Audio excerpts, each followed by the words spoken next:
Clash of Minds mempersembahkan Walter Fythe,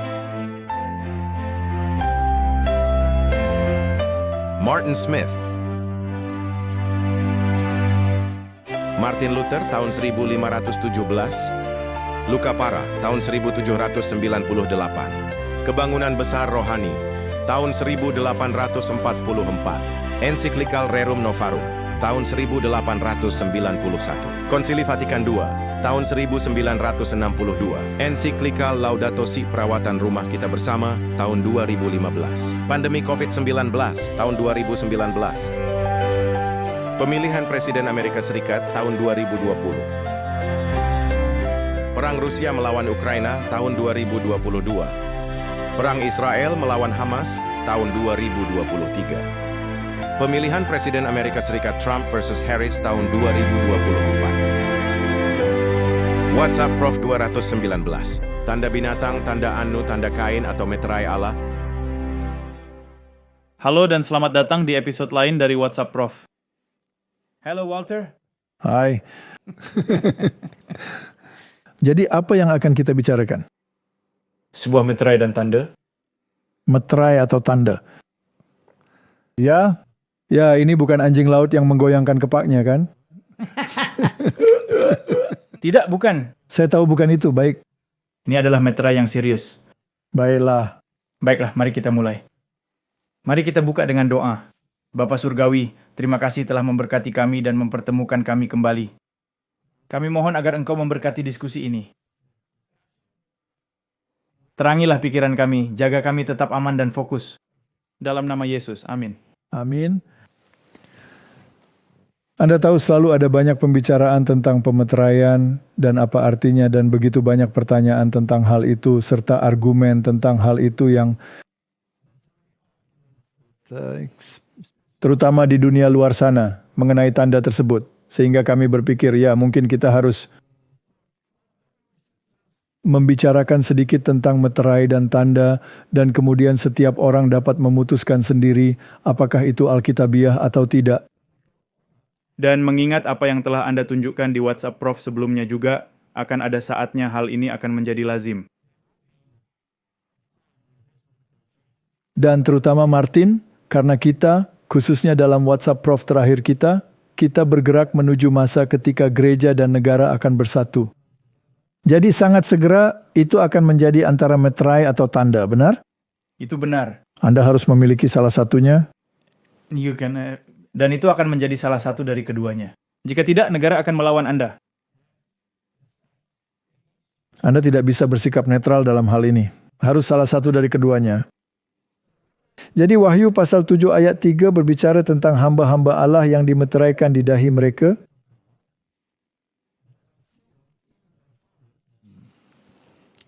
Sekarang terjemahan baru mengatakan di dahi mereka. King James mengatakan, in their foreheads, yang saya percaya adalah terjemahan yang benar, karena itu berarti pola pikir Anda, keputusan kognitif yang telah Anda buat, benar. Jadi kita harus menunggu sampai hamba-hamba Allah dimeteraikan di dahi mereka. Dan kemudian dalam Wahyu 13 ayat 16, Anda melihat tanda binatang itu diberi pada tangan kanan atau di dahi mereka. Jadi jelas ada pilihan di sini antara meterai Allah atau tanda binatang, salah satu dari keduanya. Dan Wahyu 13 ayat 17 mengatakan bahwa tidak seorang pun yang dapat membeli atau menjual selain daripada mereka yang memakai tanda itu, yaitu nama binatang itu atau bilangan namanya. Jadi dengan kata lain, jika Anda memilih di antara keduanya dan Anda tidak memilih tanda binatang itu, akan ada konsekuensinya. Ada konsekuensi dari penolakan itu, benar? Ya. Jadi ini dimulai dengan masalah ekonomi. Saya bertanya-tanya apakah tarif akan dinaikkan? 25%, 50%, tidak 200%, saya tidak tahu. Ini akan berhasil, tapi akan menarik untuk melihat bagaimana ini dimulai dan pada akhirnya Anda tidak akan bisa membeli atau menjual sama sekali. Jadi pertanyaannya Martin, siapa yang Anda layani? Itulah intinya. Apakah itu intinya? Roma 6 ayat 16. Apakah kamu tidak tahu bahwa apabila kamu menyerahkan dirimu kepada seseorang sebagai hamba untuk mentaatinya, kau adalah hamba orang itu yang harus kamu taati, baik dalam dosa yang memimpin kamu kepada kematian, maupun dalam ketaatan yang memimpin kamu kepada kebenaran. Jadi Martin, ini adalah ayat yang sangat menarik. Jadi jika Anda melakukan dosa, sekarang definisi dosa. Pelanggaran hukum, Baiklah, yang memimpin kepada kematian. Upah dosa adalah maut, kematian kekal. kematian kekal. Jadi pelanggaran hukum memimpin kepada kematian kekal atau ketaatan pada hukum memimpin kepada kebenaran. Atau mari kita ungkapkan sedikit berbeda jika kita bandingkan dengan ayat-ayat lain yang Paulus bicarakan. Jika Anda membuat keputusan untuk meninggalkan dosa-dosa Anda dan mengakui dosa-dosa Anda, maka Dia adil dan benar serta mengampuni dosa-dosa Anda dan memberikan jubah kebenarannya kepada Anda. Dan setelah Anda menerima masalah ini, maka pembenaran akan dinyatakan melalui ketaatan pada perintah-perintah.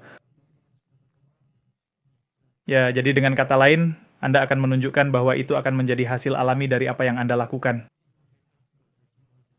Itulah cara Anda menunjukkan bahwa Anda telah menerimanya sebagai bagian dari kebenaran. Ya, baiklah. Jadi sekarang gereja-gereja sangat bingung tentang masalah ini. Karena mengapa iblis diusir? Karena dosa. Dan orang-orang dibiarkan masuk dengan dosa. Maka Anda hanya akan menggantikan apa yang dibuang pada awalnya. Benar? Jadi jelas, pelanggaran hukum yang adalah dosa harus dihukum dan tidak ada satu iota atau satu titik pun yang akan dihapuskan dari hukum Taurat. Jadi Anda tahu ayat-ayat Paulus ini sering diputarbalikkan, sehingga mereka mengatakan kebalikan dari yang seharusnya karena dia menekankan kebenaran melalui iman bukan meniadakan hukum. Apakah dengan demikian kita menghapuskan hukum? Tidak, Tuhan menjaganya, kita justru menegakkan hukum. Dan menetapkannya. Jadi kita perlu tahu apa itu meterai dan apa artinya memiliki tanda binatang. Jadi saya pikir mungkin ide bagus untuk mencari sumber yang sangat modern seperti paman Google. Mari kita tanyakan pada Google. Ada halaman webnya di sana. Apa itu meterai? Apa itu? Dan saya menemukan definisinya cukup bagus. Sebenarnya saya cukup terkejut bisa mendapatkan sesuatu yang bagus dari Google. Disebutkan meterai otoritas merujuk pada simbol atau tanda. Apakah Anda melihat bahwa hal itu dapat ditukar dengan tanda? Bukankah itu menarik? Itu luar biasa. Itu luar biasa. Ini dari Google kan? Sering berupa stempel atau cap resmi atau digunakan untuk mengotentikasi dokumen, menandakan keabsahan dan kekuatan mengikat dari sebuah hukum, keputusan, atau tindakan resmi lainnya. Menurut saya itu sangat bagus. Ya, karena itu menghubungkannya dengan hukum. Ini menghubungkannya dengan hukum, ini menghubungkannya dengan tanda. Lalu apa tujuan dari meterai otoritas? Nah, yang pertama adalah otentikasi. Sebuah meterai berfungsi sebagai konfirmasi visual bahwa suatu dokumen atau tindakan adalah asli dan resmi. Sekarang, kadang-kadang meterai itu, seperti yang kita baca dalam Alkitab, ada di dahi Anda, jadi Anda harus melakukan operasi untuk melihatnya. Benar? Itu benar. Tapi dalam buah-buah Anda. Itulah yang terlihat. Ya, Anda benar. Jawaban yang sempurna. Terima kasih. Dan kemudian legitimasi ini menyampaikan otoritas dan kekuasaan dari orang atau institusi yang mengeluarkan dokumen atau tindakan tersebut. Jadi ini semua tentang otoritas. Dan kemudian perlindungan. Saya merasa itu menarik. Ada unsur perlindungan dalam meterai itu. Itu indah sebenarnya. Bukankah itu bagus? Ya, karena kita tahu kemana kita akan pergi. Kita tahu kemana kita akan pergi. Itu luar biasa. Di masa lalu, meterai melindungi dokumen agar tidak dirusak atau dipalsukan. Anda tidak bisa mengacaukannya. Bagaimana jika Anda mengubah dokumennya? Itu dilindungi oleh meterai. Maka Anda meniadakan otoritas orang yang menempatkan meterai di sana. Ya, Jadi ada sedikit klik di mana Anda bisa mengatakan lebih banyak. Jadi Anda bisa mendapatkan informasi lebih banyak. Jadi saya pikir baiklah beri saya lebih banyak. Dan yang dikatakan adalah konteks sejarah. Pada zaman kuno, meterai digunakan untuk mengotentikasi dekrit kerajaan, kontrak, dan dokumen penting lainnya. Meterai seorang raja atau penguasa akan berisi nama, gelar, dan wilayah yang mereka perintah menandakan otoritas mereka. Saya tahu itu juga tepat sekali. Saya terkesan dengan paman Google, atau apakah itu Google? Saya tidak tahu. Mungkin Profesor Google. Ya, setidaknya sekarang bukan lagi Google tanpa kata ganti atau kata ganti yang benar, karena sekarang kita hanya punya 2 jenis kelamin, kan? Ini bukan kalian dan mereka. Terserah.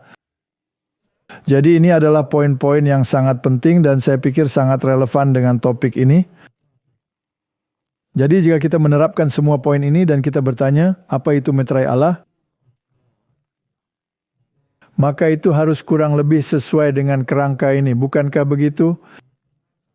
Sangat benar. Baiklah, jadi apa itu meterai Allah?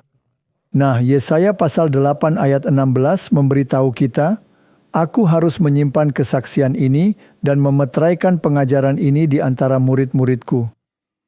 Jadi ada 2 hal yang harus dimiliki oleh murid-murid Allah. Ya, Hukum dan kesaksian. Apakah kita membaca itu dalam Wahyu pasal 12? ya Wahyu 12 ayat 17. Tapi saya pikir juga ada di Wahyu 19 ayat 10. Maka marahlah naga itu kepada perempuan itu, lalu pergi memerangi keturunannya yang lain, yang menuruti hukum-hukum Allah dan memiliki kesaksian Yesus.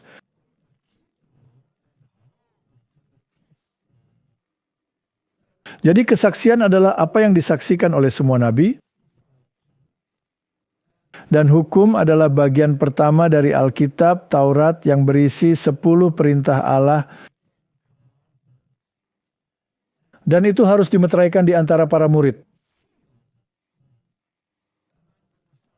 Dengan kata lain, itu harus dituliskan dalam hati dan pikiran mereka. Itu saja. Apa ujiannya terhadap hukum dan kesaksian? Bukankah itu perjanjian baru bahwa aku akan menuliskan hukumku dalam hati mereka?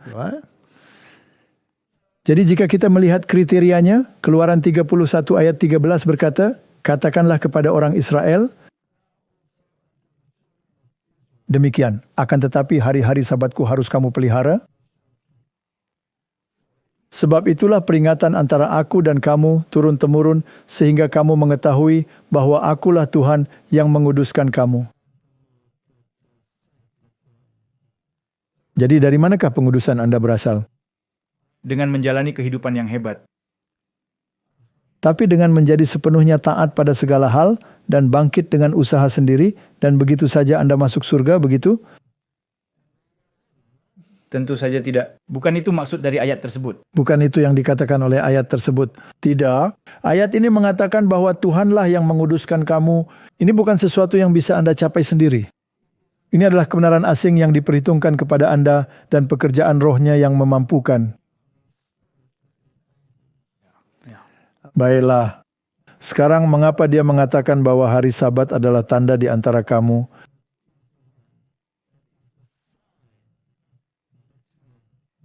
Kata yang digunakan di sana adalah sumpah, yang juga berarti tanda. Wow, apa yang kita baca? Yang kita lihat sejajar dengan meterai. Ya, Dan bahwa dialah yang menguduskan Anda. Sekarang jika Anda melihat perintah itu, perintah tentang hari Sabat, ingatlah hari Sabat dan kuduskanlah. 6 hari lamanya engkau akan bekerja dan seterusnya dan seterusnya. Dan kemudian dikatakan sebab 6 hari lamanya Tuhan. Itulah nama Tuhan Yahweh, Tuhan Allahmu yang menjadikan. Itu berarti gelarnya adalah Sang Pencipta dan wilayah kekuasaannya adalah langit dan bumi. Oleh karena itu, ia memerintahkan kamu untuk memelihara hari Sabat. Jadi hari Sabat adalah meterai Allah. ya. Namun bukan hanya hari Sabat karena hari Sabat mengesahkan seluruh hukum atau dokumen. Jadi dokumen itu ada di sana berisi segalanya.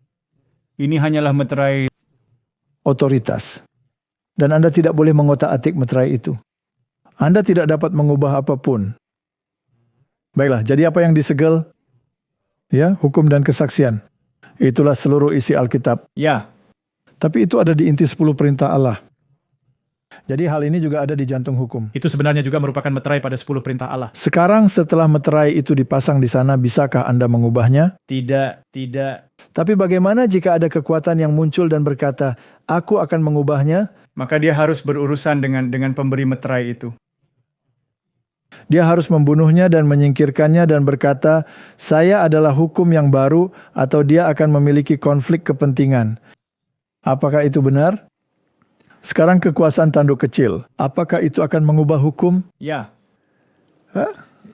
Itu akan mengubahnya. berpikir untuk mengubahnya. Nah, jika Anda mengubah hukum dan Anda ingin otoritas Anda diletakkan di atasnya, maka Anda harus menaruh meterai lain di atasnya.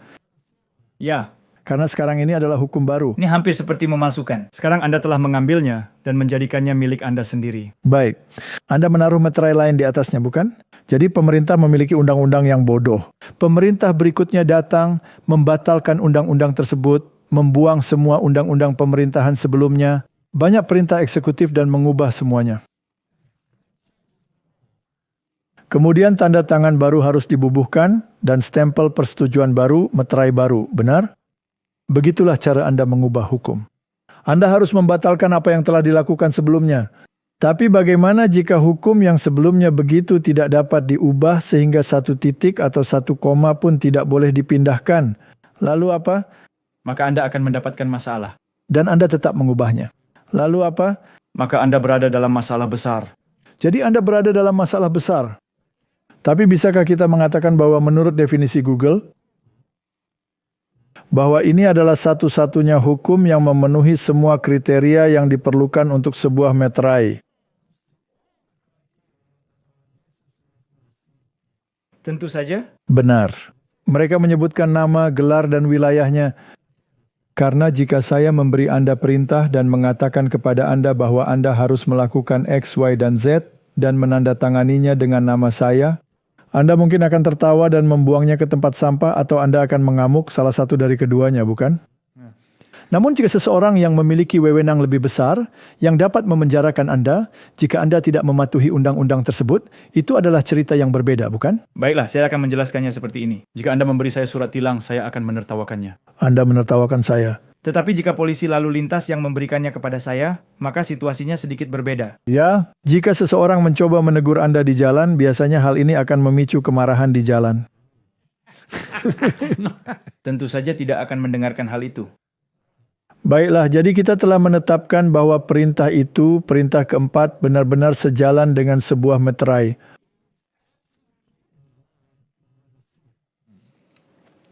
Ulangan 6 ayat 2, engkau harus takut akan Tuhan Allahmu untuk menuruti segala perintahnya dan ketetapannya yang aku perintahkan kepadamu, engkau dan anakmu, dan anak cucumu seumur hidupmu dan supaya lanjut umurmu. Dan kemudian ia melanjutkan dalam ayat 6, dan firman yang kuperintahkan kepadamu pada hari ini, haruslah engkau simpan dalam hatimu, dan haruslah engkau mengajarkannya berulang-ulang kepada anak-anakmu, dan haruslah engkau membicarakannya apabila engkau duduk di rumahmu, dan apabila engkau sedang dalam perjalanan, apabila engkau berbaring, dan apabila engkau bangun. Jadi haruskah ini menjadi prinsip yang menentukan hidup Anda? Hal ini harus tertanam dalam-dalam di hidup Anda. Ini harus menjadi gaya hidup. Jadi takutlah akan Allah dan taatilah perintah-perintahnya. Inilah kewajiban setiap manusia. Bukankah itu yang ditulis oleh Salomo? Itu harus menjadi bagian dari keberadaan Anda. Ini harus menjadi sesuatu yang harus Anda bangun dan terapkan atau coba dan kerjakan. Ini harus menjadi bagian dari diri Anda. Jadi ini harus menjadi prinsip hidup Anda. Dan Anda tahu Salomo adalah orang yang menemukan melalui pengalaman yang menyakitkan bahwa ini adalah prinsip hidup. Bayangkan memiliki 200 istri yang semuanya memiliki pendapat yang berlawanan. Itu pasti sangat. Dan itu hanya 200 istri, bukan 800 atau 600. Itu belum termasuk para selir. Berarti jumlahnya sekitar 1000. Dan engkau harus mengikatkannya sebagai tanda. Ada kata itu lagi di tanganmu dan itu akan menjadi lambang di dahimu.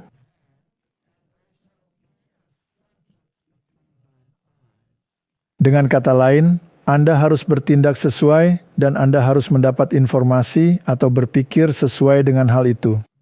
Ini adalah sesuatu yang telah Anda putuskan untuk Anda lakukan. Ini harus menjadi pola pikir. Baiklah. Jadi meteraikanlah hukum dan kesaksian. Dan di sini dia menguraikannya dan dia berkata, perintah-perintah dan meterai otoritas untuk hukum itu yang mengesahkan semuanya, Anda temukan dalam perintah keempat. Baik. Apa perbedaan antara perintah dan ketetapan? Nah, ada banyak aturan yang Allah berikan. Dan beberapa di antaranya adalah ketetapan sipil, beberapa adalah ketetapan kesehatan, beberapa adalah ketetapan moral, dan sebagainya. Ya, jadi ini adalah kumpulan, tetapi 10 perintah Allah ditulis secara terpisah dan dianggap sangat penting, sehingga ditulis dengan jari Allah. Ditempatkan di atas loh batu dan disimpan dalam tabut perjanjian, dilindungi oleh tutup pendamaian karena hukum Taurat menghukum Anda mati sebagai orang berdosa. Jadi Anda harus dilindungi dari penghukuman oleh belas kasihan. Hilasterion pendamaian menjadi satu. Sangat bagus. Ya, Teologi. jadi bisakah kita juga melihatnya bahwa ketetapan-ketetapan itu adalah konsekuensi dari dosa? Ya, Tetapi itu tidak dapat diubah, hanya dapat dilaksanakan. benar. Jadi beberapa di antaranya seperti perintah-perintah seremonial dan ketetapan-ketetapan telah dipenuhi, tetapi masalah moral bersifat kekal. Semua itu tertulis di batu. Itulah intinya. Dan pada saat kita tiba di surga, ketetapan-ketetapan yang lain pun akan digenapi. Dan kita harus melakukannya, tetapi moral itu akan terus berlaku. Tapi kita tahu kemana mereka harus ditempatkan. Anda harus memilikinya di tangan Anda. Itu berarti Anda bertindak sesuai dengan itu. Dan itu harus ada di lobus frontal Anda sehingga Anda harus berpikir sesuai dengan itu. Sekarang di manakah tanda binatang itu ditempatkan? Salah satu dari keduanya. Bisa ditempatkan di tangan atau di antara kedua mata. Dengan kata lain, Anda akan melakukan apa yang diperintahkan atau jika tidak, atau aku akan meyakinkanmu bahwa aku benar. Dan kemudian Anda akan melakukannya karena Anda pikir itu benar. Salah satu dari keduanya. Tetapi Tuhan tidak menginginkan hal-hal yang tidak jelas ini. Dia berkata, di tangan dan di antara kedua mata, dahi. Itu hampir seperti kehendak bebas Anda, sebuah pilihan bebas. Anda memutuskan, dan kemudian karena Anda mempercayainya, Anda bertindak berdasarkan keputusan tersebut. Benar. Efesus 4 ayat 30 berkata, dan janganlah kamu mendukakan Roh Kudus Allah yang telah memeteraikan kamu menjelang hari penyelamatan. Ada meterai lain? Martin, meterai lain itu sebenarnya melekat erat di pikiranmu. Jadi apa yang harus dimeteraikan? Hukum dan kesaksian. Dan itu harus dimeteraikan ke dalam pikiran agar tetap berada di sana dan tidak hilang sampai hari penyelamatan. Anda harus benar-benar yakin. Hanya sebuah pertanyaan. Jadi meterai itu bukan sesuatu yang bisa Anda lakukan sendiri. Roh Kudus yang melakukannya di dalam diri Anda. Siapa yang menginsafkan Anda akan dosa? Roh Kudus. Apa tugas Roh Kudus? Untuk meyakinkan tentang dosa, kebenaran, dan penghakiman. Jadi pertama-tama Anda diinsafkan akan dosa. Saya adalah pelanggar hukum. Kemudian saya diyakinkan tentang kebenaran. Nah, siapa yang memiliki kebenaran? Jelas saya tidak memilikinya karena saya adalah seorang pelanggar. Kristus memiliki kebenaran itu. Jadi itulah solusi untuk masalah dosa saya. Dan pada hari penebusan, penghakiman akan telah dilaksanakan.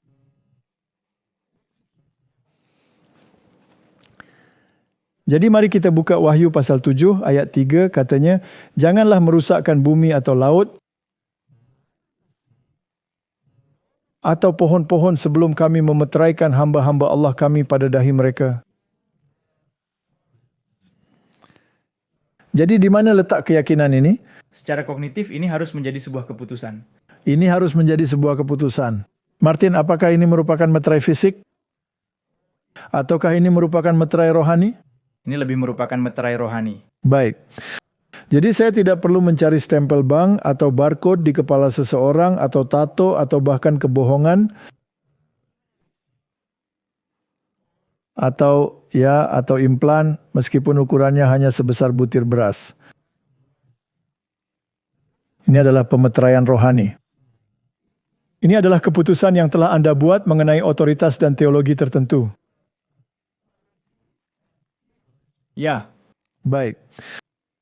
Jadi ada pernyataan dalam buku peristiwa-peristiwa akhir zaman. Segera setelah umat Allah dimeteraikan pada dahi mereka. Ini bukan meterai atau tanda yang dapat dilihat, melainkan pemantapan dalam kebenaran, baik secara intelektual maupun spiritual, sehingga mereka tidak dapat digoyahkan. Segera setelah umat Tuhan dimeteraikan dan dipersiapkan untuk menghadapi goncangan itu akan datang, sesungguhnya hal itu sudah dimulai. Jadi Martin, ini bukan tanda fisik.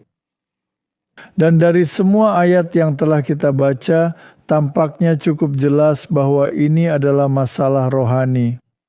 Dan bahwa Allah melalui Roh Kudus-Nya memberi kesan pada pikiran dengan satu atau lain cara.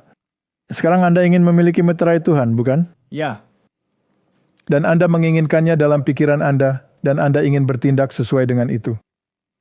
Jadi ketetapan-ketetapan dan perintah-perintah harus tertulis di sana, dan itulah meterainya. Dan meterai itu mengesahkan sebuah dokumen, yaitu hukum dan kesaksian. Oleh karena itu Anda tidak dapat mengubah atau merusaknya. Ini seperti hukum Media dan Persia. Sekali dikeluarkan, itu final. Tidak ada satu iota atau satu titik pun yang akan hilang dari hukum itu. namun proses menerima kebenaran itu sendiri juga menarik karena seluruh peristiwa atau hal spiritual ini didasarkan pada kebenaran. Ini didasarkan pada kebenaran, dan apa itu kebenaran? Firman adalah kebenaran. Hukum Taurat adalah kebenaran dan Kristus adalah kebenaran. Semua itu ada karena Anda tidak dapat memiliki kebenaran tanpa Kristus. Dan Anda tidak akan memahami masalah ini jika Anda tidak memiliki hukum dan kesaksian. Jadi sekarang kita telah menetapkan bahwa meterai Allah adalah meterai rohani dan bukan meterai jasmani. Bahwa hal itu mewujudkan pengesahan sebuah dokumen, hukum dan kesaksian yang secara khusus merupakan persyaratan dari Allah. 10 perintah Allah harus tertanam dalam pikiran dan Anda harus bertindak sesuai dengan itu. Lalu kita harus bertanya pada diri sendiri, apa saja tanda-tanda lain di dalam Alkitab? Sekarang ada sebuah tanda yang menarik di dalam Alkitab yang disebut sebagai tanda Kain. Tidakkah Anda ingin tahu apa itu? Oh, tentu saja. Baik. Sekarang jika Anda melihat ke budaya kuno, baik itu budaya Asyur atau Babilonia, mereka menggambarkan apa yang terjadi di dunia sebelum air bah sebagai bentuk-bentuk yang didewakan dari individu-individu tersebut. Jadi, para penguasa awal dan orang-orang yang hidup sebelum air bah seperti Habel atau Kain atau salah satu dari mereka kemudian didewakan sebagai dewa-dewa. Dan yang menarik adalah bahwa dewa yang disembah pada masa ini adalah Marduk. Now, Marduk memiliki wewenang untuk mengendalikan kejahatan. Jadi dia adalah dewa yang memiliki wewenang untuk memenjarakan atau menghukum atau mengendalikan segala bentuk kejahatan. Dan dia menerima wewenang itu dari dewa lain yang disebut Anu. Dan Marduk memiliki tanda Anu. Dan dia memiliki pedang dan dia memiliki trisula. Nah, dewa-dewa lain seperti Poseidon misalnya atau Neptunus, apapun sebutannya, mereka juga memiliki trisula. Trisula sangat menarik karena biasanya memiliki ujung yang bergelombang dan lurus yang merujuk pada aspek pria dan wanita. Jadi kita tidak perlu membahas semua detailnya. Pedang sangat penting. Karena pedang melambangkan otoritas dan kekuatan untuk menegakkan apa yang akan Anda perintahkan. Right. Dan kemudian dia memiliki lambang Anu. Sekarang lambang Anu ada di lengannya. Bentuknya seperti jam tangan, tetapi sebenarnya terdiri dari 8 jari-jari. Pada dasarnya 2 buah salib yang saling bersilangan. Jadi ada 8 jari-jari. Itu adalah lambang anu atau lambang otoritas. Jika Anda dapat memperbesar gambar ini, Anda akan melihat ada lingkaran di sekelilingnya, semuanya dengan lambang anu, menunjukkan bahwa dia memiliki otoritas untuk menguasai kejahatan. Sekarang, buku karya Tapersausi Rulers of Evil adalah buku yang sangat menarik karena membahas masalah ini. Dan buku ini mengambil mitologi dunia kuno dan mencoba menentukan siapa yang memiliki kekuatan ini. Dan Anda tahu, Anda menemukan ornamen seperti ini, dan Anda juga dapat menemukannya di Capitol, di langit-langit. Dan di sana Anda melihat pedang di tangan dan perisai, menguasai orang-orang yang tidak patuh. Jadi ini adalah otoritas untuk memerintah. Apakah pedang biasanya berada di tangan negara? Pedang memang ada di tangan negara, tetapi ada pedang yang lebih tinggi daripada pedang negara, yaitu pedang yang dipegang oleh gereja.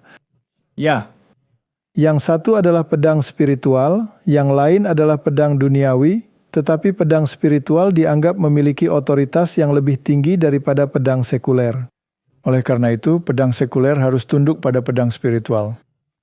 Jadi ini adalah penyatuan antara gereja dan negara. Nah, satu sampul yang kita miliki untuk buku khusus ini adalah sampul yang kita lihat di sebelah kiri. Dan inilah yang akan Anda temukan misalnya di ibu kota Amerika Serikat di Washington DC.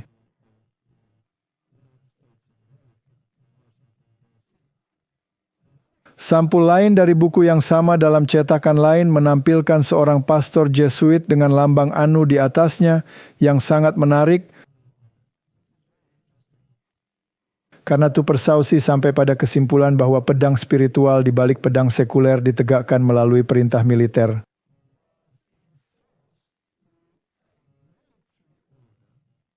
Dan dia mengatakan bahwa itu adalah ordo Jesuit. Nah, itulah kesimpulan yang dia dapatkan berdasarkan penelitiannya. Dan secara pribadi, saya pikir dia tepat sasaran. tentu saja jika Anda menggunakan sumber lain yang kita miliki, yaitu roh nubuat. Itu mengatakan hal yang sama. Baiklah. Sekarang mari kita bahas tentang tanda Kain. Dalam Kejadian 4 ayat 8, kita membaca kata Kain kepada Habel, adiknya, "Marilah kita pergi ke padang." Ketika mereka ada di padang, tiba-tiba Kain memukul Habel, adiknya itu, lalu membunuh dia. Alasan mengapa ia melakukannya adalah karena korban persembahan Habel berupa anak domba diterima, sedangkan korban persembahan Kain berupa hasil bumi yang ia bawa dari jerih payahnya ditolak. Dengan kata lain, ini adalah dua rencana keselamatan yang berbeda. Ya. Yang satu adalah keselamatan melalui iman dalam darah penebusan anak domba. Dan yang lainnya adalah keselamatan melalui perbuatan Anda sendiri. Sekarang yang diterima adalah yang menaruh iman pada pengorbanan yang akan datang, yang mana anak domba itu menjadi lambangnya, Ya. dan itu merujuk kepada Yesus Kristus. Jadi keselamatan di dalam Kristus, menerima kebenaran Kristus melalui darah penebusannya, itulah yang berkenan di hadapan Allah. Tidak mungkin Anda dapat diselamatkan melalui perbuatan Anda sendiri. Jadi ini adalah dua sistem agama. Dan yang mengerikan adalah keduanya sama-sama mempersembahkan korban. Keduanya mempersembahkan korban, tetapi yang satu, hasil karya tangannya, jerih payahnya, keselamatan melalui perbuatan, dan yang lain dengan mengandalkan seorang penebus yang akan datang, di mana pekerjaan itu berada di luar dirinya sendiri. Itu adalah kebenaran asing yang dia andalkan. Ini menunjukkan kepada Anda dua pola pikir yang berbeda. Dua pola pikir di dunia. Sekarang sebagian besar sistem agama di dunia memiliki pola pikir seperti Kain. Jadi mari kita lanjutkan ceritanya. Maka ia pergi dan bangkit lalu membunuh Habel. Kedua pola pikir tersebut tidak akan pernah bisa bersatu. Yang satu akan selalu menganiaya yang lain. Dan itulah kisah sejarah. Ayat 10 berkata, firman-Nya, Apakah yang telah kau perbuat ini? Inilah Tuhan. Darah adikmu itu berteriak kepadaku dari tanah. Maka sekarang terkutuklah engkau, terbuang jauh dari tanah yang mengangakkan mulutnya untuk menerima darah adikmu itu dari tanganmu. Apabila engkau mengusahakan tanah itu, maka tanah itu tidak akan memberikan hasil sepenuhnya lagi kepadamu, engkau menjadi seorang pelarian dan pengembara di bumi. Kata Kain kepada Tuhan, hukumanku itu lebih besar daripada yang dapat kutanggung. Engkau menghalau aku sekarang dari tanah ini, dan aku akan tersembunyi dari hadapanmu. Seorang pelarian dan pengembara di bumi, maka barang siapa yang akan bertemu dengan aku, tentulah akan membunuh aku.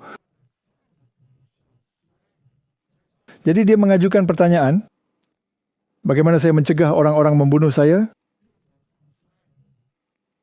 Nah, ada beberapa hal menarik di sini, Martin. Pertama yang sangat menarik adalah bahwa ia tersembunyi dari hadapan Allah. Apakah itu berarti bahwa Kain akan selalu tersesat? Ya, ia bisa diselamatkan jika ia menerima pengorbanan Habel. Tapi jika ia menolaknya, maka ia akan tersembunyi dari hadapan Allah. Itu adalah sebuah pilihan. Itu saja. Dan bagaimana ia akan melindungi dirinya dari semua yang ingin menyingkirkannya? Jadi jelas, ia harus mendapatkan kekuatan atau sesuatu yang akan memungkinkannya untuk mempertahankan diri. Ayat 15 mengatakan, firman Tuhan kepadanya, sekali-kali tidak, barang siapa yang membunuh Kain akan dibalaskan kepadanya 7 kali lipat. Kemudian Tuhan menaruh tanda pada Kain, supaya ia jangan dibunuh oleh barang siapa pun yang bertemu dengan dia. Itu menarik, bukan? Jadi di sini Kain menerima tanda Kain. Apakah dia mendapatkan tanda fisik? Nah, dari apa yang telah kita baca, tidak ada satu pun dari tanda-tanda yang telah kita baca adalah tanda-tanda fisik. Semuanya adalah konsekuensi dari pola pikir tertentu. Jadi tanda Kain apa yang dia terima? Pertama, kita tahu apa pola pikirnya. Pola pikirnya adalah, saya akan diselamatkan oleh perbuatanku. Tapi bagaimana dia akan mencegah orang-orang, kau tahu, untuk menyingkirkannya? Dia pasti memiliki sebuah meterai. Jadi dia pasti memiliki semacam otoritas. Jadi otoritas apa yang dia dapatkan? Ya, dia bisa membalas dendam 7 kali lipat. Dengan kata lain, jika engkau melakukan sesuatu padaku, engkau akan menderita, temanku, karena aku akan menghukummu 7 kali lipat. Siapa yang memiliki otoritas yang lebih besar? Anda... Aku. Ya. Karena aku bisa memberitahumu, aku akan melakukan 7 kali lipat. Dan angka 7 itu menarik, karena Tuhan identik dengan angka 7. Jadi sebenarnya dia mengambil hak istimewa yang dimiliki Tuhan untuk menghukum upah dosa adalah maut dan meminjamkannya kepada Kain. Dia mendapatkan otoritas. Mari kita baca ceritanya lebih lanjut. Kain bersetubuh dengan istrinya, lalu mengandung dan melahirkan Henokh. Itulah anak sulung Kain. Sekarang orang-orang selalu bertanya siapa istrinya. Nah, jelas pasti salah satu dari saudara perempuannya, bukan? Tidak ada ketidaksempurnaan genetik pada waktu itu, jadi sangat aman untuk menikahi saudari perempuan. Dan bahkan Abraham masih menikahi saudari tirinya. Dan kemudian ketika ketidaksempurnaan genetik meningkat, maka ada peringatan bahwa kamu tidak boleh menikah dalam keluarga. Tapi anak pertamanya bernama Henokh. Ini adalah Henokh anak Kain, bukan Henokh yang ketujuh dari Adam. Dan dia membangun sebuah kota dan menamai kota itu dengan nama anaknya Henokh. Jadi Kain menjadi penghuni kota. Sekarang di sebuah kota ada banyak orang yang perlu dikendalikan, dan dia menjadi penguasa orang-orang itu. Dan dia harus mengendalikan orang-orang yang memiliki pola pikir seperti Kain.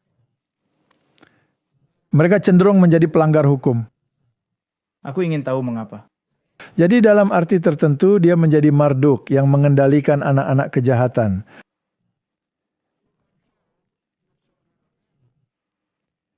Sekarang pertanyaannya adalah, mengapa Tuhan memberikan izin kepada Kain untuk memerintah dan menghukum anak-anak kejahatan di kota-kotanya?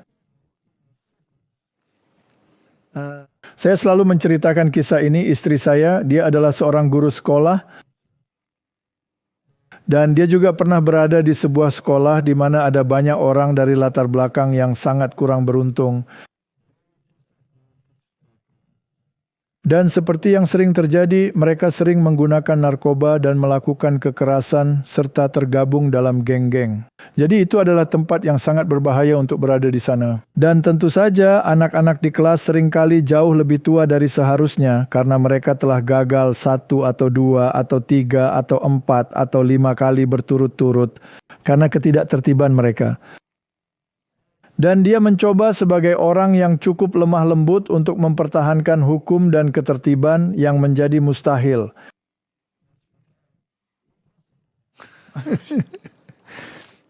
Jadi dalam keadaan putus asa, dia pernah mengatakan bahwa dia tidak akan menerapkan aturan dan peraturan lagi, karena jelas mereka tidak mendengarkan, mereka mengabaikannya.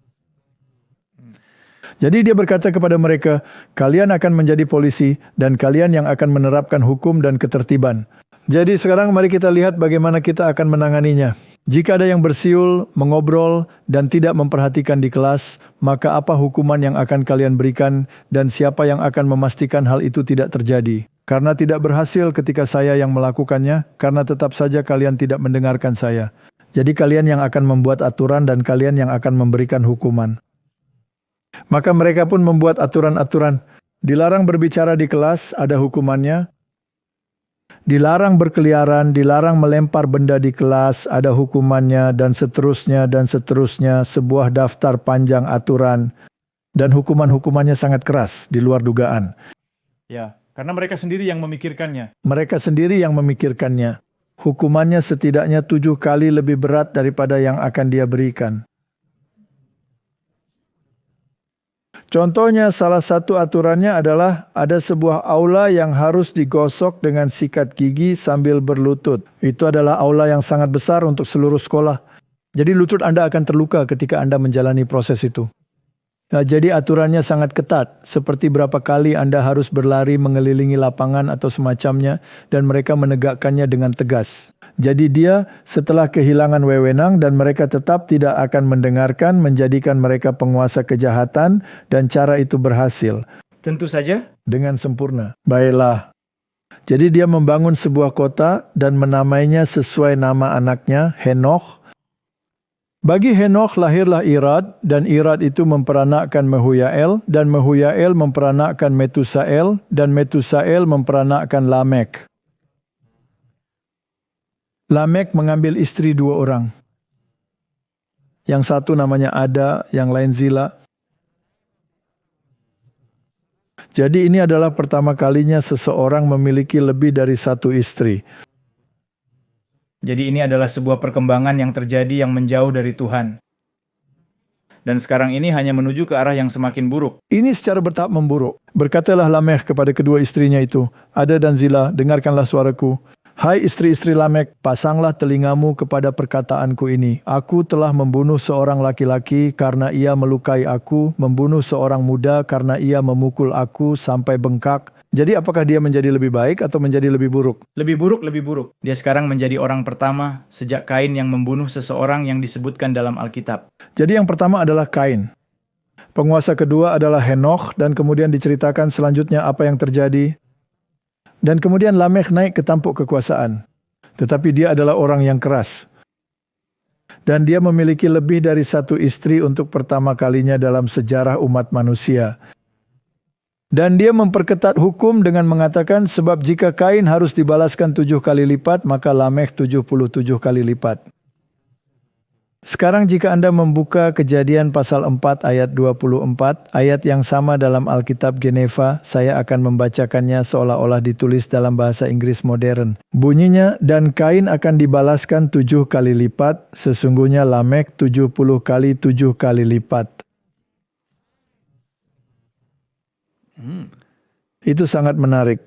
Saya pikir ini adalah maksud dari ayat tersebut. Jadi kita harus membacanya. Jika Kain akan dibalaskan 7 kali lipat, maka Lamek 70 kali 7 kali lipat.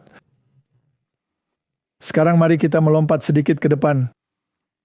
Jika Anda sampai ke kitab Daniel, ada 70 minggu yang diberikan kepada umat Israel, benar? 70 kali 7. Dan jika Anda mengambil angka itu dan melompat ke zaman Kristus, pertanyaannya adalah, berapa kali saya harus mengampuni saudaraku? 70 kali 7. 70 kali 7. Jadi itu berarti 490 kali. Jadi Martin, jika istrimu membuat jengkel 490 kali, setelah itu berarti habis kesabaranmu ya. Nah, jadi apa sebenarnya arti dari semua itu? Nah, ketika kita membahas 70 minggu itu, 70 minggu tersebut diberikan kepada Israel. Dan apa yang terjadi setelah 70 minggu itu? Masa percobaan mereka sebagai bangsa berakhir, bukan? Jadi pada dasarnya itu berarti kamu harus mengampuni sampai masa percobaan berakhir.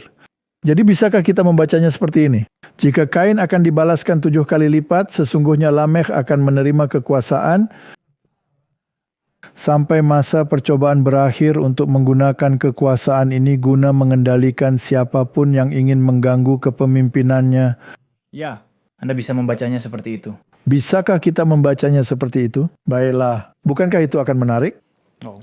Jadi orang-orang ini menjadi penguasa. Sekarang kita ingin membawanya ke zaman modern dan bertanya pada diri kita sendiri, apa yang sebenarnya terjadi di sini. Jadi mari kita buka, sebut saja Alkitab Freemasonry. Ini adalah buku Morals and Dogma karya Albert Pike, dan dia memiliki pernyataan yang sangat menarik di halaman 210. Dikatakan Henoch. Namanya dalam bahasa Ibrani berarti inisiasi atau yang menginisiasi. Legenda tentang tiang-tiang granit dan tembaga yang didirikan olehnya kemungkinan bersifat simbolis. Tiang tembaga yang bertahan dari air bah, yang tentu saja tidak masuk akal, dimaksudkan untuk melambangkan misteri-misteri yang mana Freemasonry adalah penerus sah dari misteri tersebut. Sejak zaman paling awal, penjaga dan penyimpan kebenaran-kebenaran filosofis dan religius yang agung yang tidak diketahui dunia pada umumnya, dan diwariskan dari zaman ke zaman melalui arus tradisi yang tak terputus yang diwujudkan dalam simbol-simbol, lambang-lambang, dan alegori-alegori. Jadi dengan kata lain, filosofi Freemasonry dan tradisi-tradisi, simbol-simbol, serta alegori-alegorinya diwariskan sejak zaman Henoch. Henoch yang mana? Atau putra Kain? Yang pasti putra Kain. Jadi kita perlu memastikan hal itu. Sekarang ada bagian lain dalam Morals and Dogma, di mana sebenarnya disebutkan usia-usianya. Dan dari situ, kita bisa menyimpulkan bahwa itu tidak mungkin Henoch yang baik, karena dia hidup jauh setelahnya, melainkan merujuk pada zaman Henoch, putra Kain. Jadi dari situlah kekuasaan yang dikendalikan di balik layar ini berasal dan akan terus dikendalikan sampai akhir zaman. Selanjutnya, dalam tulisan Masonik, kita belajar bahwa Nimrod adalah orang yang melanjutkan filosofi ini setelah air bah. Jelas Ham memiliki pengetahuan penuh tentang misteri-misteri tersebut. Dia memiliki otak yang sangat besar. Dan dia bukanlah anak Nuh yang paling setia. Dan dia memiliki filosofi dan dikotomi ini dalam pikirannya dan mewariskan sebagian darinya kepada keturunannya. Dan kemudian Nimrod, dia adalah salah satu putra Kush. Dialah yang menjadi pencetus Freemasonry modern. Tapi sebenarnya ini adalah filosofi yang sama yang berasal dari Kain dan mereka memegang otoritas tertentu. Dan namanya berarti pemberontak. Ya, Itu juga merupakan pemberontakan terhadap Tuhan. melawan Tuhan. Ini adalah memiliki pola pikir lain dan rencana keselamatan yang berbeda. Sekarang mari kita kembali ke relief-relief kuno itu dan lihat apakah kita bisa menemukan sesuatu. Ini adalah salah satu yang berasal dari tahun 823 hingga 81 sebelum Masehi. Dan ini adalah penguasa Syamshiadad kelima. Mari kita lihat beberapa simbolnya. Lagi-lagi memiliki jam tangan yang sama seperti yang dipakai Marduk. Anda tidak melihat bagian depannya dalam kasus ini. Tapi ada lingkaran dengan 8 jari-jari ini dan itu adalah simbol Anu. Dan kemudian Anda melihat sesuatu yang tampak seperti kompas, benar? Seperti kompas dan penggaris siku. Anda melihat simbol Baal-Hadad. Anda melihat sesuatu yang mungkin mirip dengan apa yang kita sebut kalender Aztec saat ini. Dan kemudian Anda melihat mahkota bertingkat 3 di sana. Itu sangat menarik. Dan Anda harus bertanya pada diri sendiri, jika Anda menelusuri sejarah, siapa yang memiliki semua simbol ini? Sangat menarik apa yang ada di lehernya karena itu adalah salib Malta. Jelas tidak ada hubungannya dengan Kalvari karena ini berasal dari tahun 823 hingga 81 sebelum Masehi. Jadi salib Malta sangat penting. Kemudian dia memiliki ikat pinggang ini dan di sana Anda bisa melihatnya memegang gagang pedangnya, simbol otoritasnya. Dan pada lengannya yang lain juga pasti ada tanda itu. Itu adalah tanda Anu. Jadi Martin, yang kita lihat di sini adalah semua simbol-simbol itu. Dan para penguasa yang kuat ini merekalah yang menerima kekuasaan untuk memerintah dari Marduk. Dan atas nama Marduk, mereka akan mengendalikan anak-anak yang tidak taat. Itulah garis keturunan Kain. Jadi dengan mengingat semua itu, mari kita lanjutkan ke pembahasan tentang tanda binatang. Jadi kita telah membahas tentang tanda Kain. Ini jelas merupakan simbol yang memberinya otoritas untuk melindungi dirinya dari kekuatan apapun yang ingin mengganggu kekuasaannya. Dan dia mendirikan kota-kota dan alegori serta simbol-simbol yang menurut Freemasonry memberikan penghormatan kepada Lucifer. Dan ini adalah sistem keselamatan melalui perbuatan. Itu selalu bertentangan dengan Alkitab. Sama seperti Kain. Sama seperti Kain. Sekarang Martin, tanda Anu terbesar di dunia saat ini Anda bisa temukan di alun-alun Vatikan. Itu dia. Ada 8 garis dari 2 salib yang satu berada di dalam yang lain. Jadi itulah tanda otoritas dari Anu. Anu adalah yang memberinya otoritas. Sekarang jika Anda membaca Alkitab, yang mengizinkan dia untuk memerintah atas kejahatan adalah Tuhan sendiri. Namun yang sebenarnya disembah adalah Marduk. Jadi disinilah sebuah simbol otoritas. Jadi Martin, ketika dia menempatkan para Yesuit di Sampul dengan tanda Anu di leher mereka, dia berkata, "Yah, apakah mereka yang sebenarnya berkuasa di balik layar?" Itulah yang dia katakan. Sekarang apakah tanda binatang itu? Kita tahu apa tanda Allah, jadi apa tanda binatang itu?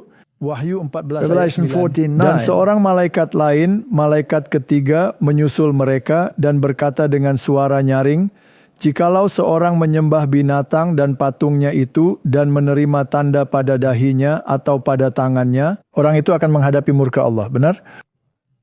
Jadi Anda tidak seharusnya melakukan itu. Jadi siapakah binatang itu? Hanya sebuah pertanyaan. Jelas, dari apa yang telah kita bahas sekarang, mudah untuk memahami mengapa akan ada konsekuensi jika mereka menerima tanda itu. Benar, karena itu adalah kebalikan dari keselamatan.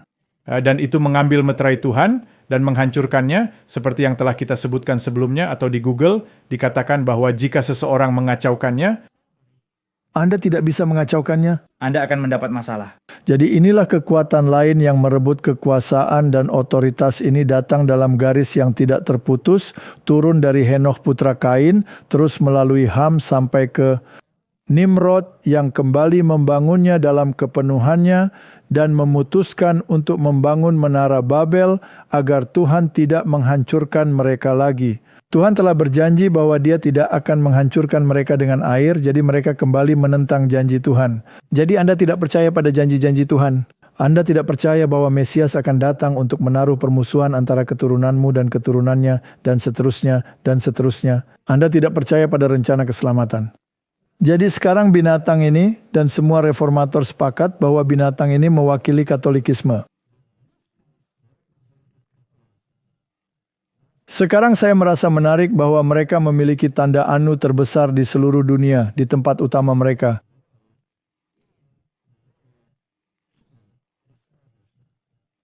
Sekarang mari kita tanyakan langsung kepada mereka, Gereja Katolik Roma. Sekarang apa yang menjadi tanda otoritas Anda? Mereka mengatakan bahwa hari Minggu adalah tanda otoritas kami. Gereja berada di atas Alkitab dan pemindahan ketaatan Sabat ini adalah bukti dari fakta tersebut. Apakah itu pernyataan yang sombong? Itu adalah penghujatan. Itu penghujatan, bukan? Tidak bisa lebih sombong lagi dari itu. Saya pikir itu hampir sama dengan yang dikatakan Kain. Itu hampir sama dengan Kain. Dan mereka memiliki tanda anu. Dan Kain memiliki tanda anu. Dan Nimrod mengambilnya, lalu dia membangun sebuah kota. Bukankah Henokh yang membangun kota itu? Sama saja. Dan Nimrod membangun kota itu. Tentu saja. Orang-orang ini menyukai kota-kota, bukan? Baiklah, jadi dia menganggap dirinya di atas Alkitab. Jadi dia membuat hukum bagi dirinya sendiri dengan mengatakan, aku akan menghapus meterai itu yang ada dalam perintah Sabat yang memberikan otoritas, dan aku akan menempatkan meteraimu sendiri di atasnya. Jadi hari Minggu adalah tanda otoritas kami yang diberikan pada hari ini oleh Paus, demikian dan demikian, yurisdiksi, langit dan bumi. Jadi dia percaya karena dia mengenakan mahkota 3 tingkat di kepalanya seperti yang dimiliki oleh Raja Suriah. Dan mahkota 3 tingkat itu mengatakan, akulah penguasa langit, bumi, dan dunia bawah. Jadi Anda adalah penguasa atas yang hidup dan yang mati. Merampas otoritas Tuhan sepenuhnya. Benar sekali. Dan mengambilnya serta membubuhkan cap mereka. Membubuhkan cap dan meterai mereka di atasnya. Jadi mari kita pastikan bahwa mereka benar-benar serius dengan hal ini. Jadi ini adalah Ratzinger Paus sebelumnya. Dan dia mengatakan Uni Eropa harus memelihara hari Minggu, kata Gereja Katolik. Ini terjadi pada masa Rasya. Dan Paus Yohanes Paulus II yang telah dinyatakan sebagai orang suci, mengatakan bahwa orang yang melanggar kesucian hari Minggu harus dihukum sebagai bid'ah. Sekarang Martin, bagaimana para bid'ah dihukum? Dengan penyiksaan dan kematian. Jadi saya pikir mereka cukup serius di sini, bukan? Jadi Martin, apakah ini menandakan bahwa mereka ingin menggunakan otoritas mereka? Ya, tentu saja. Pedang itu. Sekarang Martin, jika Anda menerima tanda ini atau tanda otoritas mereka, apakah itu berarti bahwa Anda mengakui otoritas ini di atas firman Tuhan? Ya, itu menjadi otoritas lain karena yang satu mengatakan ini dan yang lain mengatakan itu, dan yang Anda putuskan untuk ikuti adalah apa yang akan Anda lakukan. Baik, tapi di mana meterai Tuhan seharusnya berada? Di dahi Anda dan di hati Anda, di tangan Anda. Dan tandanya? Salah satu dari keduanya. Salah satu dari keduanya. Anda bisa memilikinya di tangan Anda melakukan apa yang diperintahkan, Atau Anda tidak mempercayainya, tapi Anda hanya melakukan karena Anda harus melakukannya. Dan yang lainnya adalah, baiklah, saya setuju dengan ini karena saya percaya bahwa Yesus telah mengubah hukum Taurat, jadi dia merobek meterai miliknya sendiri. Saya mendengarkan apa yang dikatakan oleh entitas lain ini. Ya, dan saya memberikan kekuasaan saya kepada Paus. Dan oleh karena itu, kita akan menciptakan api penyucian, dan Pauslah yang membebaskan Anda dari hukuman dosa, bukan Yesus Kristus di kayu salib. Ini adalah masalah yang cukup serius. Apakah ada 2 jenis keselamatan? Benar sekali. Ini persis kembali ke kisah Kain dan Habel. Baik. Jadi Martin, saya merasa menarik bahwa pada tahun 2005, Imam Jesuit ini, Joseph Fessio, mengatakan di acara Meet the Press, dan ngomong-ngomong, orang ini adalah pendiri Ignatius Press. Jadi Anda tahu, itu memberitahu Anda sesuatu. Mengatakan bahwa mereka yang memberontak terhadap ajaran otentik gereja berarti memberontak terhadap Tuhan. Sekarang bagaimana jika ajaran-ajaran itu bertentangan langsung dengan apa yang dikatakan Alkitab, lalu Tuhan yang mana yang sedang Anda lawan? Tuhan mereka. Bukankah menarik bahwa Paus mengenakan pakaian putih? Bukankah itu adalah warna kebenaran? Bukankah itu adalah hak prerogatif Kristus? Dan hanya dia satu-satunya yang diizinkan untuk melakukan itu. Ya, itu sangat menarik. Jadi Martin, ini adalah bentuk keselamatan lain yang melibatkan keselamatan melalui perbuatan. Sekarang, seberapa pentingkah kekuasaan ini? Nah, Thomas Aquinas mengatakan bahwa Paus secara ilahi memiliki kekuasaan spiritual dan temporal sebagai raja tertinggi di dunia. Tapi bukankah dia memegang tanda Kain? Tentu saja, dia juga berkuasa atas kejahatan. Baik, tapi Paus memiliki kekuasaan ini.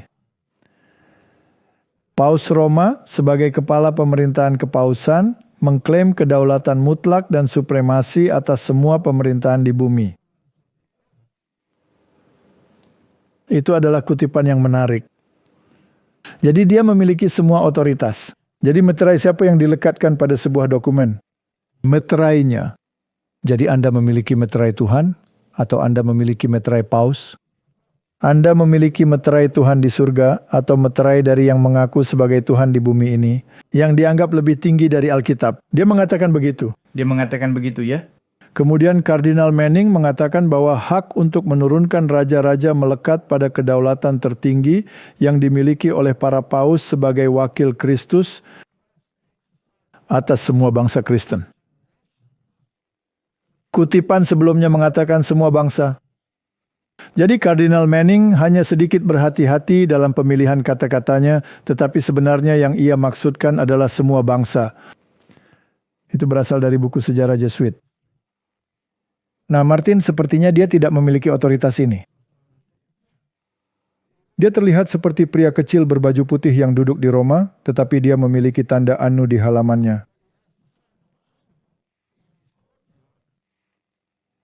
Jadi melalui siapa dia menggunakan otoritas ini? Melalui berbagai kekuatan sipil, bukan? Siapa yang menjadi tujuan utamanya? Nah, Alkitab memberitahu kita dalam Wahyu 13, ayat 11, bahwa akan ada binatang lain, kerajaan lain yang akan muncul dari bumi, yang memiliki prinsip seperti anak domba, tetapi juga berbicara seperti naga. Begitulah binatang pertama, Katolik Roma berbicara. Dan dia, kekuatan kedua ini, menjalankan semua kekuasaan binatang pertama yang ada di hadapannya. Kekuasaan yang akan mengendalikan anak-anak kejahatan di bumi ini memiliki kekuatan yang dimiliki oleh yang sebelumnya. Ya. Dan atas namanya. Ya.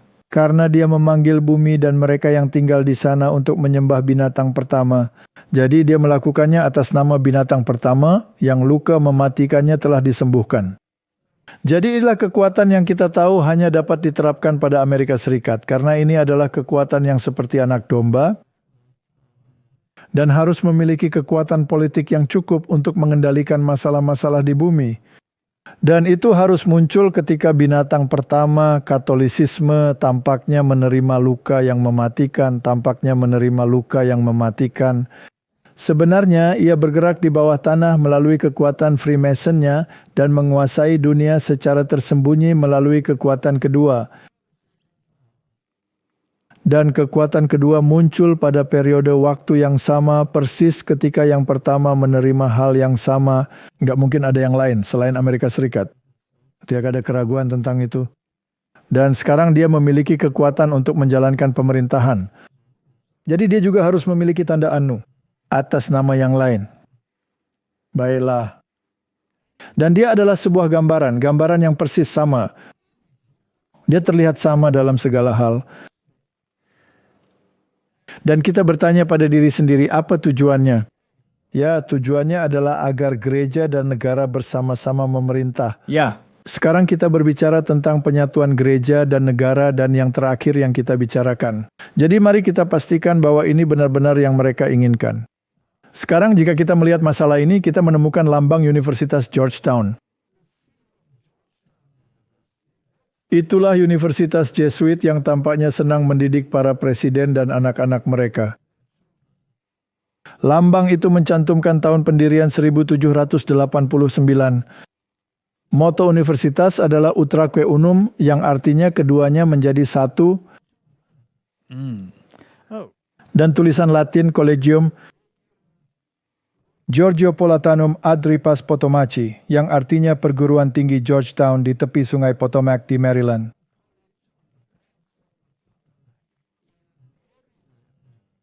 Menarik bahwa pusat pemerintahan juga berada di Maryland, bukan? Kedengarannya seperti hadiah dari gereja Katolik atau sesuatu seperti itu. Mari kita katakan seperti itu. Sekarang ini adalah lambang Georgetown. Itu adalah sebuah lambang. Otoritas. Lambang-lambang adalah hal yang sangat menarik, bukan?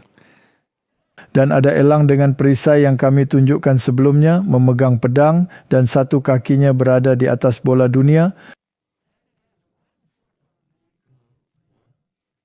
dan satu lagi memegang salib.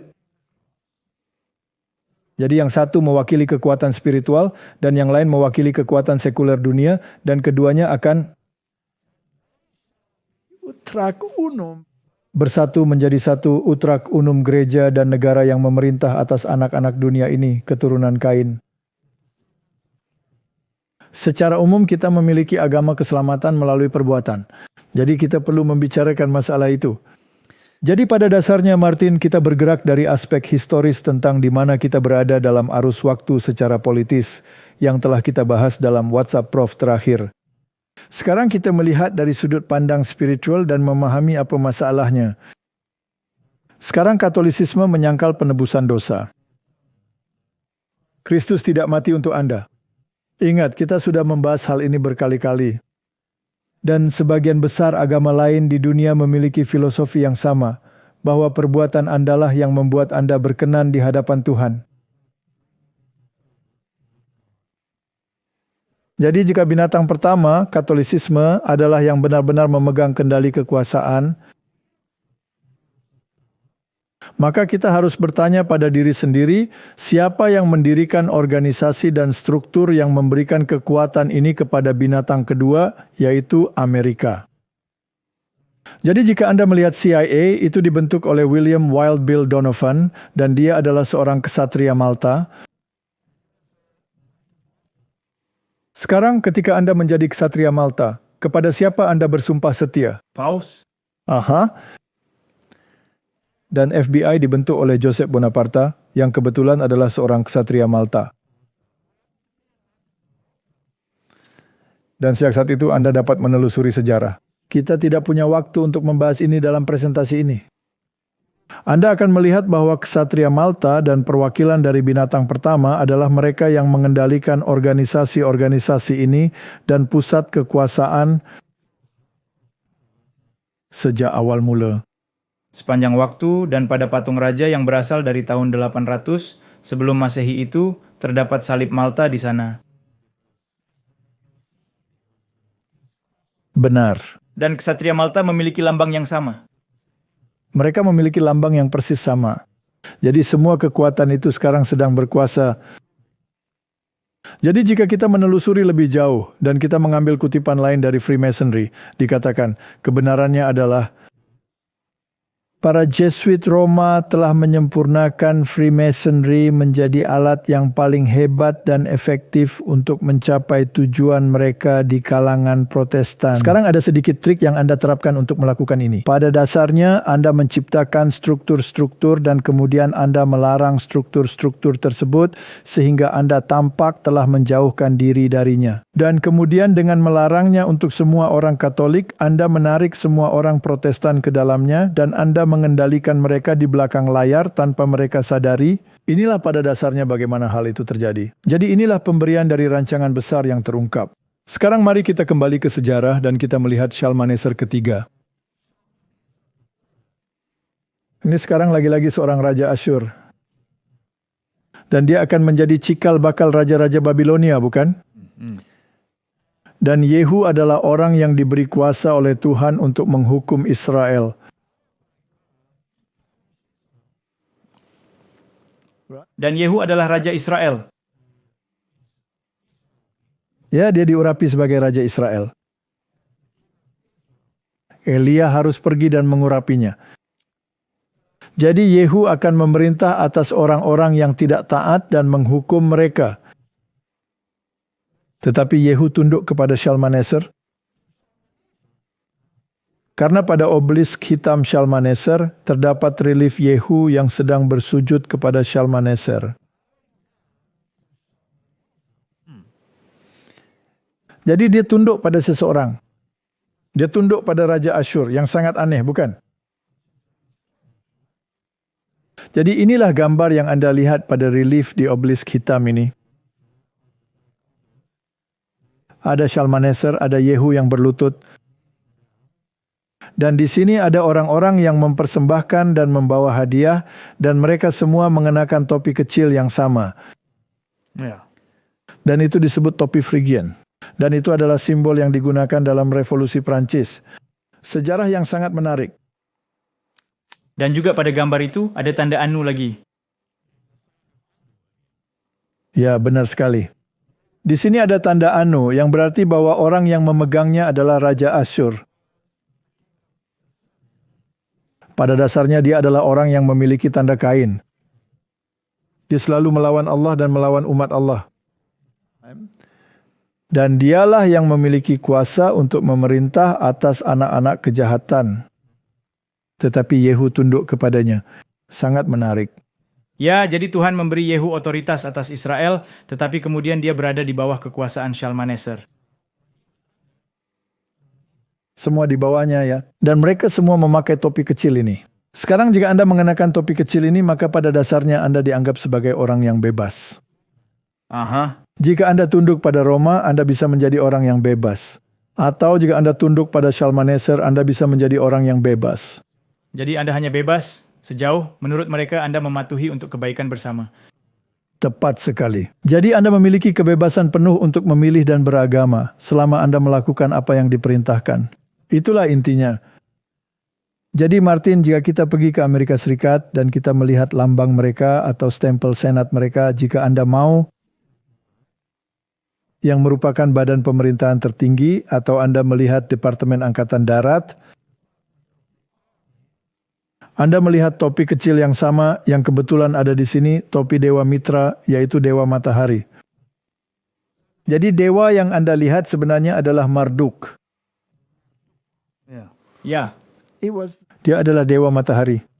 Kemudian pada masa Media dan Persia, dia menjadi mitra dan dia memiliki topi kecil yang sama. Jadi itu hanya Anda tahu, Itu hanya nama-nama berbeda untuk Tuhan yang sama. Ini menarik, topi itu. itu ada di Senat. Ya. Tetapi Anda juga bisa melihatnya dalam film kartun. Para Smurf juga mengenakan topi yang serupa. Ya, Jan Naughty. ya dia memakai topinya. Semua ini memiliki maksud tertentu. Mereka berkuasa. Ya. Dan sangat menarik Martin bahwa di sini ada simbol yang sangat mirip dengan simbol Jesuit, kecuali di sini tertulis dari yang banyak menjadi satu, Di Georgetown. dari keduanya. Dari keduanya, dari para penguasa dunia dan gereja yang memerintah atas mereka. Jadi gereja mengklaim memiliki pedang roh dan pedang duniawi tunduk padanya. Ya. Jadi pedang yang lebih tinggi memiliki kekuatan nyata dari Anu dan mewariskannya kepada orang yang akan menggunakannya, dan itulah negara.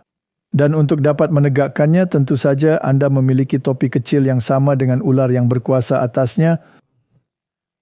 Dan itu adalah tentara yang melakukan pekerjaan atas nama sistem lainnya.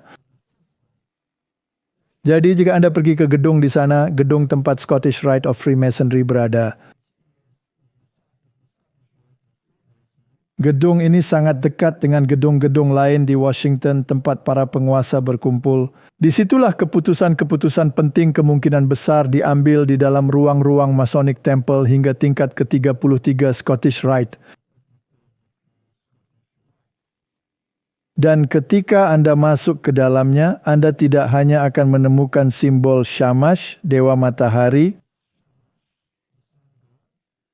tetapi Anda juga akan menemukan tanda Anu di pintu. Penguasa kejahatan seperti yang disumpahkan oleh Shamash dan Marduk. Apa yang dilakukannya di sana, Martin? Ini menunjukkan kepada Anda siapa yang memegang kekuasaan. Siapa yang memegang kekuasaan? Namun kekuatan sebenarnya terletak di Roma, karena di sanalah pusat terbesarnya, bukan? Sekarang jika Anda pergi ke Mahkamah Agung Amerika Serikat dan Anda melihat ke dinding di sana, apa yang Anda lihat? Tanda anu. Itu adalah tanda dari anu. Jadi orang-orang inilah yang memiliki otoritas dan kekuasaan. Bukankah itu menarik? Itu luar biasa. Bukankah Anda juga menunjukkan bahwa Nimrod dan Menara Babel ketika Tuhan mengacaukan bahasa, bukankah ada di suatu tempat yang menyebutkan bahwa mereka menggunakan tanda-tanda sebagai bahasa? Tanda dan simbol sebagai bahasa.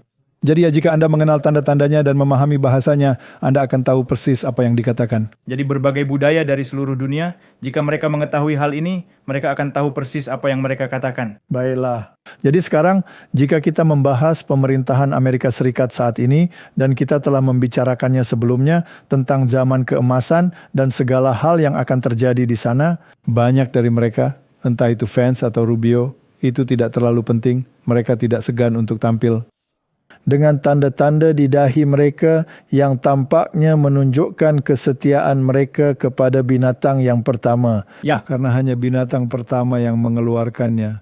Tentu saja. Ini karena masih ada waktu. Jadi mereka mengatakan bahwa mereka adalah utusan. Hampir seperti duta besar. Dari binatang yang pertama. Apakah itu benar? Itu benar. Apakah itu yang dikatakan Alkitab tentang mereka? Kita harus memiliki meterai Allah di dahi dan tangan kita. Dan itu seharusnya bukan tanda fisik yang Anda bawa kemana-mana. Karena itu sangat mirip dengan mengatakan, dengan apa yang baru saja saya lakukan melalui perbuatan saya menunjukkan bahwa saya selaras dengan kebenaran yang berasal dari sistem, bukan dari Kristus. Ini juga menunjukkan otoritas siapa yang Anda terima. Tepat sekali. Jadi ketika gereja dan negara benar-benar bersatu menjadi satu, Ya. yang pada dasarnya bertentangan dengan konstitusi Amerika Serikat, yang memisahkan gereja dan negara, yang menurut Ketua Kongres saat ini didasarkan pada sejarah yang keliru. Anda sebenarnya sedang menolak konstitusi. Ya. Demikianlah yang kita baca dalam buku Testimonies for the Church volume 5. Negara kita akan menolak setiap prinsip konstitusi sebagai pemerintahan Protestan dan Republik dan akan menyediakan ketentuan untuk penyebaran kebohongan-kebohongan kepausan. Apakah kita melihat hal-hal itu terjadi Anda bisa melihatnya di dahi. dan kesesatan, maka kita dapat mengetahui bahwa saatnya telah tiba bagi pekerjaan ajaib setan dan bahwa kesudahannya sudah dekat. Saya pikir itu adalah tulisan di dinding. Tentu saja, tetapi tidak semua orang akan tahu apa arti tulisan itu. Tepat sekali. Bahkan para pemimpin pun tidak. Karena kita juga membaca dalam pernyataan lain, tidak banyak orang, bahkan di kalangan pendidik dan negarawan, yang memahami penyebab yang mendasari kondisi masyarakat saat ini. Mereka yang memegang kendali pemerintahan tidak mampu menyelesaikan masalah korupsi moral, kemiskinan, kemelaratan, dan meningkatnya kejahatan. Jadi kita memiliki semua kartel ini dan semua gerakan ini, dan mereka berusaha menghancurkan yang satu ini dan menghancurkan yang lainnya. Namun tampaknya keadaan justru semakin memburuk. Anda tahu ada krisis fentanyl dan semua masalah ini. Sekarang ada harapan untuk era keemasan dan euforia ini, tetapi Mari kita lihat. Mereka berusaha dengan sia-sia untuk membangun dasar yang lebih kokoh bagi operasional bisnis mereka. Apakah Anda akan mengatakan bahwa dunia sedang berada dalam kekacauan ekonomi saat ini? Ya, saya harap semua orang bisa melihat itu.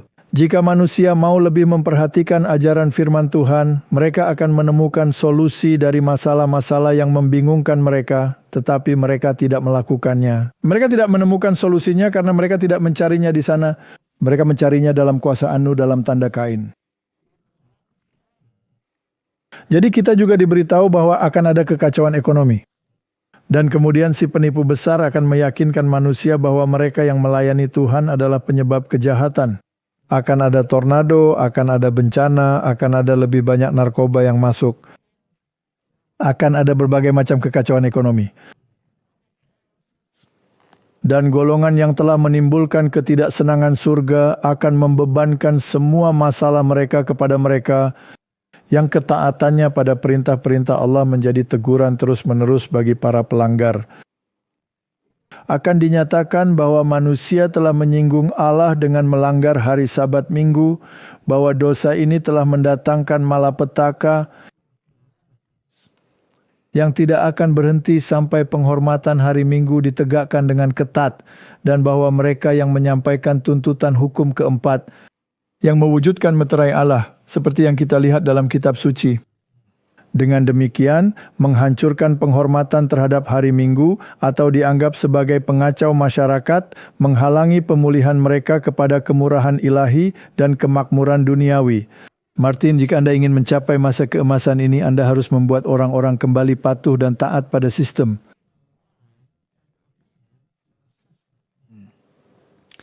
Dan hukum-hukum akan menjadi semakin keras untuk mencapai hal tersebut. Akhirnya mereka akan berkata, kita harus mengembalikan lebih banyak agama. Kita harus membawa orang-orang kembali kepada Tuhan. Tapi pertanyaannya adalah, Tuhan yang mana? Yang menaruh abu di atas kepala Anda, atau yang menaruh meterai Tuhan di dahi Anda? Bukankah itu pilihannya? Itulah pilihannya. Tentu. Dan jika Anda melihat peristiwa-peristiwa saat ini dan apa yang terjadi, Kita pasti sudah sangat dekat. undang-undang ini bisa saja terjadi dan tidak mustahil hal itu dapat terjadi dalam waktu dekat. Ya, saya pikir peristiwa-peristiwa terakhir akan berlangsung dengan cepat. Jadi disinilah kita berbicara tentang masa keemasan yang harus diwujudkan. Dan setiap orang dari mereka ini menyebarkan gagasan utopia di bumi. Sedangkan Alkitab mengatakan bahwa keadaan akan berubah dari buruk menjadi lebih buruk, dan kemudian kerajaan Allah akan didirikan, dan semua sistem politik di bumi akan dihancurkan. Tepat sekali. Bukankah kutipan sebelumnya mengatakan kemakmuran duniawi? Ya, Kami telah mengembangkan dengan sangat rinci apa yang kami sebut sebagai kartu emas yang akan segera dijual.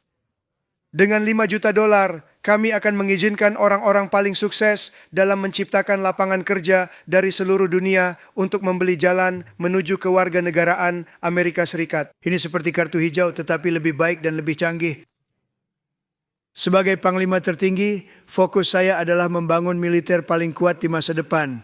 Sebagai langkah pertama, saya meminta Kongres untuk mendanai perisai pertahanan rudal kubah emas yang canggih untuk melindungi tanah air kita, semuanya dibuat di Amerika Serikat. Tempat-tempat lain memilikinya dan Amerika Serikat seharusnya juga memilikinya. Benar kan tim? Benar. Mereka juga harus memilikinya, jadi saya ingin berterima kasih kepada Anda. Tapi ini sangat-sangat penting. Ini adalah dunia yang sangat berbahaya. Kita harus memilikinya. Kami ingin dilindungi dan kami akan melindungi warga negara kami seperti yang belum pernah terjadi sebelumnya. Saya percaya bahwa hidup saya diselamatkan hari itu di Butler untuk alasan yang sangat baik. Saya diselamatkan oleh Tuhan untuk membuat Amerika hebat kembali. Saya percaya itu. Terima kasih. Terima kasih.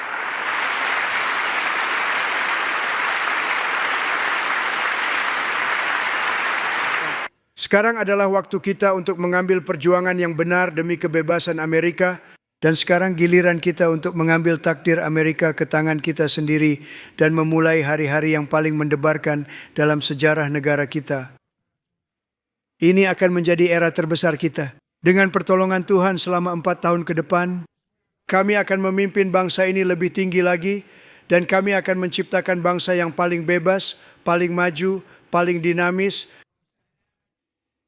dan peradaban paling dominan yang pernah ada di muka bumi ini. Kami akan menciptakan kualitas hidup tertinggi, membangun komunitas yang paling aman, paling makmur, paling sehat, dan paling vital dimanapun di dunia.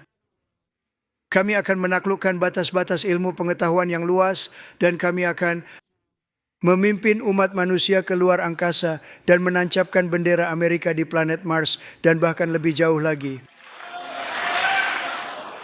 Rekan-rekan warga Amerika, bersiaplah untuk masa depan yang luar biasa karena masa keemasan Amerika baru saja dimulai.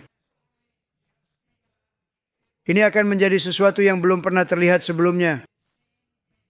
Terima kasih. Tuhan memberkati Anda dan Tuhan memberkati Amerika. itu layak ditampilkan lagi. Saya juga berpikir demikian. Ada hal menarik yang saya tangkap tentang menjadi dominan dan membangun.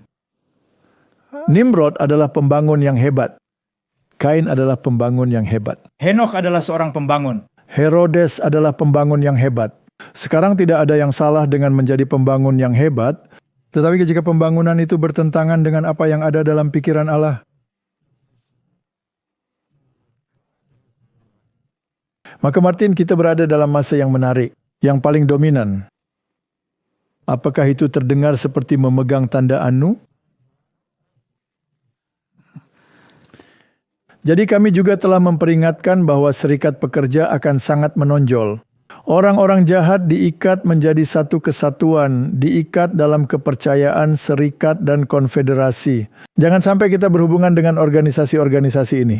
Tuhan adalah penguasa kita, pemimpin kita, dan Dia memanggil kita untuk keluar dari dunia dan memisahkan diri. Jadi Martin, kita melihat pertentangan antara roh Kain melawan roh Habel.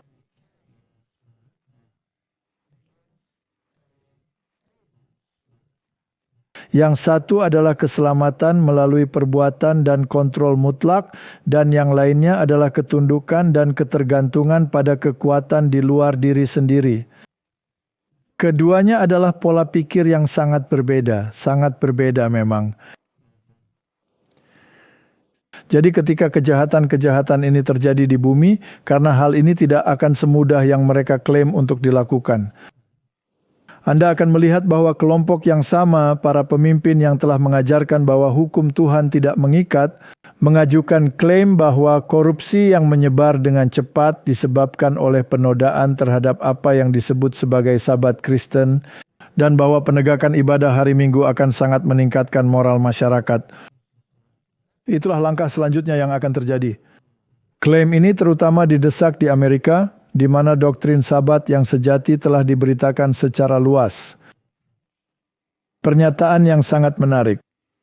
Saya menantikan dengan penuh minat ke masa depan untuk melihat kapan langkah moral ini akan diambil dan dari siapa hal itu akan datang. Siapa yang akan menuntut perayaan hari Minggu ini? Nah, menurut Great Controversy, korupsi politik sedang menghancurkan kecintaan terhadap keadilan dan penghargaan terhadap kebenaran. Apakah mereka mengungkap banyak korupsi? Dose. Kamu benar. Dan bahkan di Amerika yang bebas, para penguasa dan pembuat undang-undang demi mendapatkan dukungan publik akan mengalah pada tuntutan populer untuk undang-undang yang mewajibkan perayaan hari Minggu. Kebebasan hati nurani yang telah memakan pengorbanan begitu besar tidak akan lagi dihormati. Bukankah Trump membual tentang memenangkan suara populer? Ya, Dan setiap negara bagian yang menjadi penentu lainnya dan semua itu. Bukankah itu pertanda bahwa rakyat menyatakan apa yang mereka inginkan? benar. Saya tidak mengundang para oligarki dunia untuk membeli kartu emas seharga 5 juta dolar untuk mewujudkan mimpi ini tentang kemakmuran. Hal yang sama berlaku bagi Anda. Jika Anda tidak melakukannya, kami akan mengenakan tarif, buatlah di Amerika, dan itulah mengapa semua orang bisa datang dan melakukannya di sana, di negara emas ini. Tapi apa yang dikatakan Alkitab, Martin? Dikatakan, sekarang hai kamu orang-orang kaya, menangislah dan merataplah karena kesengsaraan yang akan menimpa kamu. Kekayaanmu telah busuk dan pakaianmu telah dimakan ngengat. Emas dan perakmu sudah berkarat dan karatnya akan menjadi saksi terhadap kamu dan akan memakan dagingmu seperti api. Kamu telah mengumpulkan harta untuk hari-hari terakhir. Begitu banyak filantropis multimiliarder ini. Berapa banyak dari itu yang mengalir ke orang miskin? Mereka tidak peduli. Dan kemudian kita akan mendapatkan pengaruh spiritualisme pada saat yang bersamaan. Seiring dengan semakin miripnya spiritualisme dengan Kristen formalisme pada masa kini, ia memiliki kekuatan yang lebih besar untuk menipu dan menjerat. Ini adalah api yang turun dari surga, pencurahan palsu. Setan sendiri berubah mengikuti tatanan modern. Dia akan muncul dalam wujud malaikat terang, melalui perantara spiritualisme, mukjizat akan terjadi, orang sakit akan disembuhkan, dan banyak keajaiban yang tak terbantahkan akan dilakukan, dan roh-roh itu akan mengaku beriman pada Alkitab, dan menunjukkan rasa hormat kepada institusi gereja. Gereja yang mana? Roma. Ya, Pekerjaan mereka akan diterima sebagai manifestasi kekuatan ilahi. Jadi semua hal ini yang bercampur aduk adalah apa yang dapat kita harapkan di hari-hari terakhir ini. Dan kemudian kita akan mengalami masa kesusahan yang belum pernah terjadi sejak ada bangsa bahkan sampai saat itu. Dan kabar baiknya adalah pada waktu itu umatmu akan diselamatkan, yaitu setiap orang yang namanya tertulis dalam kitab. Martin, seberapa dekat kita? ya, saya yakin sangat dekat. Wahyu 20 ayat 4 mengatakan kepada kita, lalu aku melihat takhta-takhta dan orang-orang yang duduk di atasnya, kepada mereka diserahkan kuasa untuk menghakimi.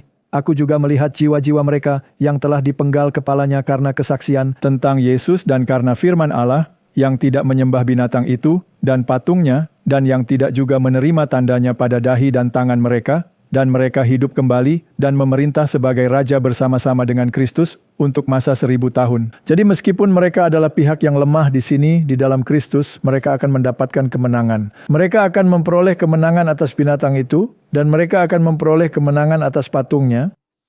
Jadi kedua gambar ini di sini, binatang gabungan ini dengan semua unsur Babilonia dan Medo-Persia dan Yunani dan Roma di dalamnya.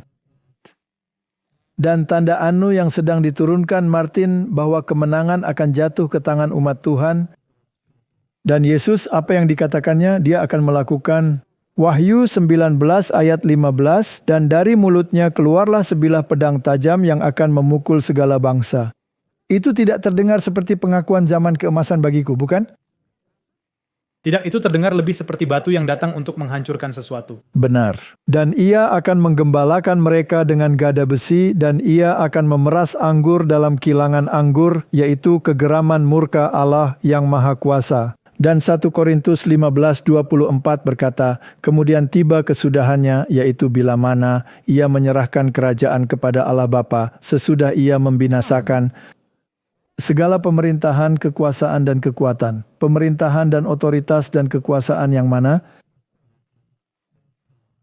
Mereka yang memerintah dengan tanda anu yang merupakan keturunan Kain. Martin, Para penguasa kejahatan. kita berada di babak akhir sejarah bumi dan kita bisa mengharapkan beberapa peristiwa yang sangat menarik dalam waktu dekat.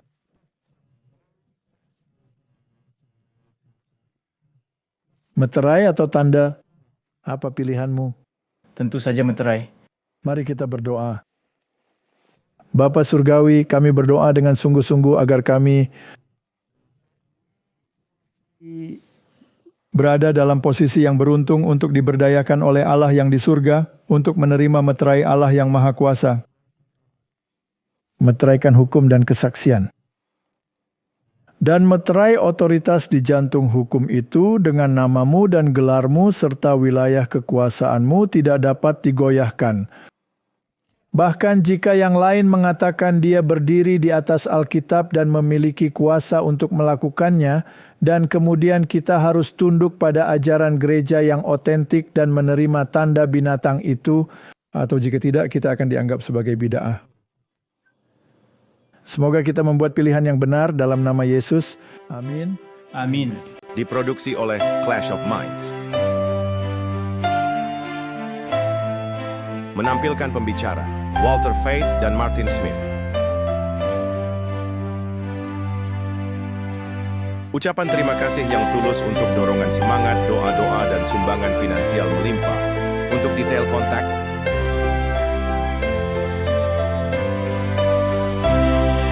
kami memuji Juru Selamat kami, Yesus Kristus, yang setia dan sejati untuk kasih karunia dan belas kasihan dan hak istimewa bekerja di kebun anggurnya, guna menjangkau jiwa-jiwa bagi kerajaannya yang segera tiba.